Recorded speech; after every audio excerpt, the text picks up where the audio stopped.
नमस्ते, माझ्या यूट्यूब चॅनलमध्ये तुमचे खूप खूप स्वागत आहे। मी आज बनवते मुखवास बनवण्यासाठी काय काय साहित्य घेतले ते बघूया। इथे 2 वाट्या सोप घेतली आहे, 1 वाटी अजवाईन घेतले, 1 वाटी तीळ घेतले, 1 वाटी जवस घेतली आहे, थोडीशी हळदी घेतली आहे, मीठ घेतले चवीपुरतं, यातले एवढं नाही टाकणार, थोडंसंच टाकणार, अर्धा निंबू घेतला आहे। मुखवास बनवण्याचे फायदे: जेवणानंतर 1 चम्मच मुखवास खाल्ला तर ॲसिडिटीचा त्रास कमी होतो। तर चला मग आता हे सर्व एक एक करून कढईमध्ये कमी गॅसवरती भाजून घ्यायचं। सर्वात पहिले सोप भाजून घेते।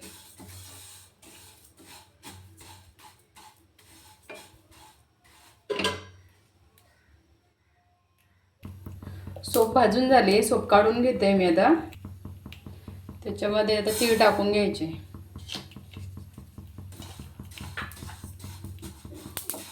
तीळ पण मंद आचेवरच भाजून घ्यायचे।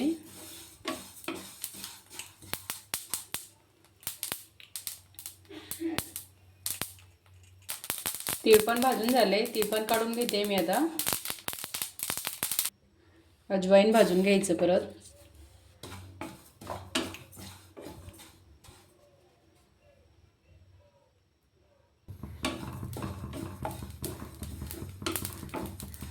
याच्यामध्ये धना डाळ पण टाकतात, पण मी बाहेर गावी राहते त्याच्यामुळे मला धना डाळ भेटलीच नाही इथं। मी खूप दुकानात विचारली, त्याच्यामुळे ती टाकत नाहीये मी। तुम्हाला टाकायची असेल तर टाकू शकता तुम्ही। अजवाईन पण भाजून झालंय। जवसला हलकंसं भाजायचं, जास्त भाजायचंच नाही।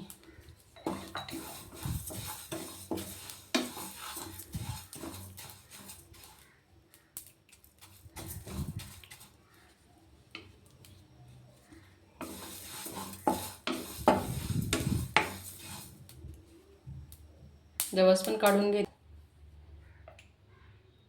काळं मीठ टाकायचं, त्याच्यावरती निंबू निचोडून घ्यायचं। निंबामध्ये बीज नाही आहे त्याच्यामुळे मी तसंच टाकलंय। हळद टाकायची आणि चांगलं मिक्स करून घ्यायचं।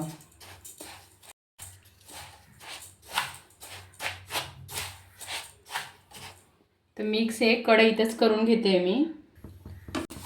पहिलं कमी गॅसवर 1 ते 2 मिनिट असंच परतू देते परत।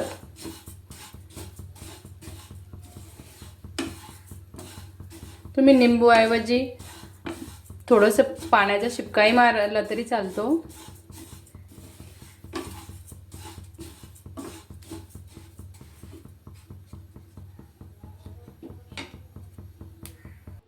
तुम्ही बघू शकता मुखवास बनवून रेडी झालंय। निंबू टाकल्यामुळे हे वर्षभरही ठेवू शकता तुम्ही, खराब नाही होत आहे।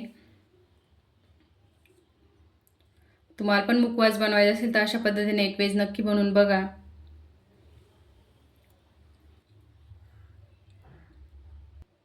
व्हिडिओ आवडल्यास व्हिडिओला लाईक शेअर करा आणि सबस्क्राईब करा। जय जिजाऊ, भेटू आपण पुढच्या ब्लॉगमध्ये।